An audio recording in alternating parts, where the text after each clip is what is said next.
Hey, I'm wearing my Lions sweater because the NFL playoffs are a boulevard of broken dreams. And the Lions had maybe the hardest thud of them all. But we're here to talk about this Chiefs and this Texans game where Houston's dreams were also crushed like a dove in Hulk's fist. Was the game rigged? Did the refs want the Chiefs to win? Did officiating cost Houston the victory? But first, a reminder to subscribe to the channel. Click on this button below me. That way you are notified when we go deep dives after every NFL playoff game and when we go live on Sunday nights for Watch DA Live. Don't you want to get the heads up on that? So make sure you are subscribed to the channel and be one with the channel. Okay, let's start here. The game's not rigged. I hate people that claim this. I've heard reasonable people claim this, the script writers, etc. That's not part of the equation here. There are human beings busting their tail on the football field for the culmination of their careers, of their dreams. Here they are, sweating, bruised, broken, crying. Do I think that you have a league worth of amateur actors that are doing this part that well? I don't. So throw that out. Officiating. Did it end up helping the Kansas City Chiefs? Well, that's inarguable. Those two roughing the passer penalties helped the Chiefs extend drives, and they ended up with 10 points out of those two drives. A field goal in the first one, 7 on the second one. In a game that was decided by 9 points, that's a 10-point swing there. Plus, on the whole, the Texans were penalized 8 times. The Chiefs were penalized half that 4 times. So the refs and their decision-making certainly benefited the Kansas City Chiefs. Let's talk about the two roughing the passer calls, shall we?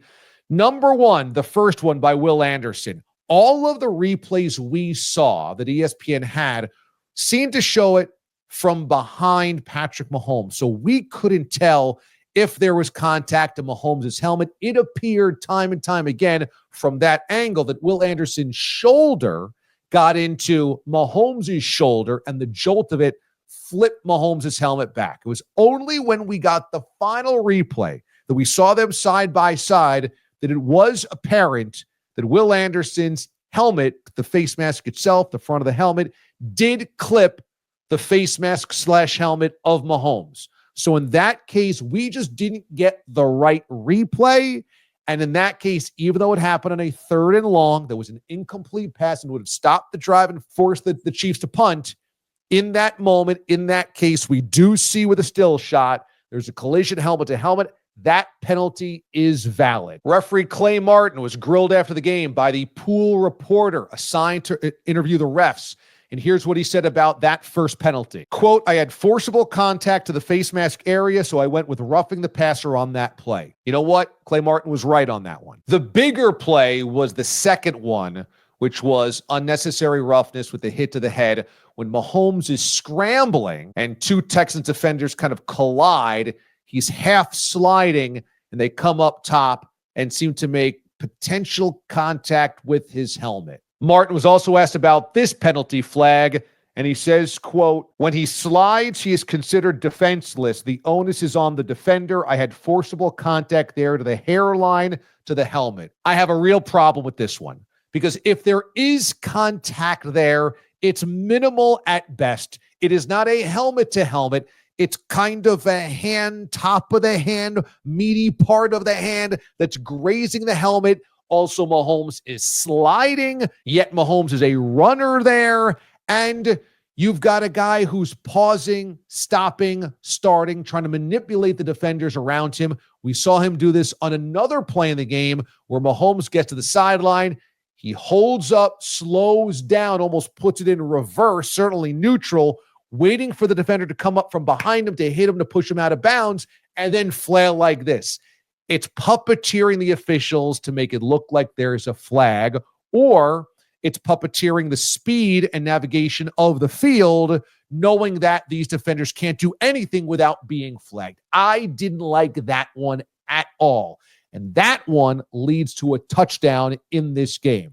Now, it should be noted when this happens for the Chiefs, and it happens after what should have been the game-tying touchdown by the Texans on a 10-minute meat grinder of a drive. It was just a beautiful thing to watch in a playoff game on the road against the 1 seed and 2-time defending champs who have an excellent defense. The Texans took to the ground and the air and ground out a 10-minute drive. It was a 15-play, 82-yard drive that just was about physicality and moving the football at opportune moments. And it should tie up the game, and the kicker misses the extra point. Oh, come on. And then right after that is the Chiefs' drive for a touchdown. So it should be a tie ball game, ends up as an 8-point lead for the Chiefs. And the Texans simply can't close that gap. And so that's just a crushing play and a crushing call. Now, do I think the officials are sitting there going, we want the Chiefs in the AFC title game? I don't. And here's another thing that people get twisted all up in knots on. Yes, the Chiefs are the glamour team right now of the NFL. And yeah, they've got Taylor Swift in the luxury suite, and Travis Kelce has the #1 podcast, and all the things that surround the Chiefs from a celebrity standpoint right now. I mean, the Hallmark Channel's making Chiefs Christmas movies. But the officials, I don't think, say we got to get the Chiefs into the AFC title game. I think they end up deferring to judgment of good teams. And they believe a good team makes less mistakes than a bad team does. And I think that's why you see so many calls seemingly go in the Chiefs' direction. I think if they are bang-bang or they are 50-50 judgment plays that go in favor of the Chiefs, I think like human nature, the referees fall in line with the media, the fans, regular everyday schmoes that assume the Chiefs are good, so they make less mistakes than their opponents.